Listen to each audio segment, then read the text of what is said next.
Character. Okay. ఇది టోటల్గా ఒక అంటే వైలెన్స్కి విపరీతమైన పెద్దపీట వేస్తున్నారు హిందీ బెల్ట్లో. సందీప్ రెడ్డి వంగా చేస్తున్నటువంటి సినిమాల్లో చూసాం మనం. అలాగే రీసెంట్గా హిట్ అయినటువంటి దురంధర్, ఈ సినిమాలు అన్నిట్లోనూ బిగ్ వైలెన్స్ అయితే ఉంది.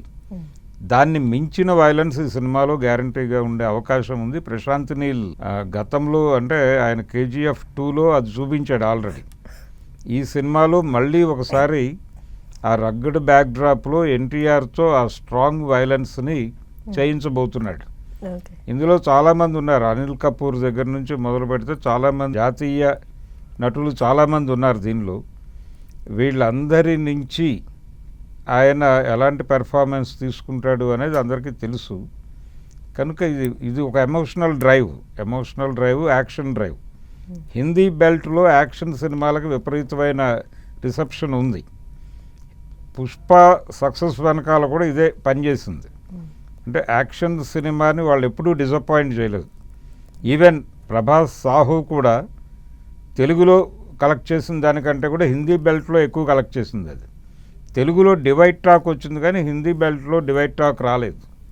కనుక ఈ యాక్షన్ ఓరియంటెడ్ సినిమా ఇది డెఫినెట్గా హిందీ బెల్ట్లో వర్కౌట్ అవుతుంది అని నమ్ముతున్నారు అందరూ. ఆ నమ్మకాన్ని తన గ్లిమ్స్ ద్వారా క్రియేట్ చేయగలిగాడు. దీనికి ఒక హిస్టారికల్ బ్యాక్గ్రౌండ్ ఉంది ఈ సినిమాకి. ఇది ఓపీఎం గొడవ, ఓపీఎం గురించి ఆ రోజుల్లో ఫ్రాన్సు, ఇంగ్లాండు పడినటువంటి గొడవలు, ఈ నేపథ్యంలో నడుస్తుంది అది.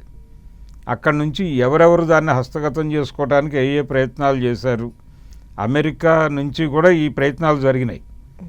కాబట్టి అంటే ఓపీఎం అనేది ఫార్మా బిజినెస్లో చాలా కీలకం. అది నల్ల మందు మాత్రమే కదా, అది మందుల్లో కూడా వాడతారు. కనుక దాని ప్రాధాన్యత చాలా ఉంది. సో ఆ సాగు మీద ఆధారపడి బతుకుతున్న వాళ్ళు ఇప్పటికీ ఉన్నారు ఆ బెల్ట్లో.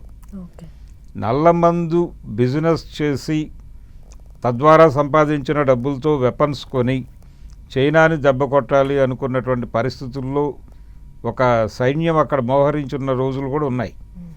అలా చరిత్రకి దానికి చాలా లింక్ ఉంది. ఒక 7-8 దేశాల చరిత్ర ఆగ్నేయాసియాలో ఉంది. అది ఆగ్నేయాసియాలో చాలా కీలకమైనటువంటి లొకేషన్లో ఉంది. ఈ డ్రగ్ క్యారిడార్ గొడవ, అది ఈ డ్రగ్ క్యారిడార్ గొడవని ఇన్ డెప్త్ వెళ్ళి డిస్కస్ చేయబోతున్నాడు ఆయన.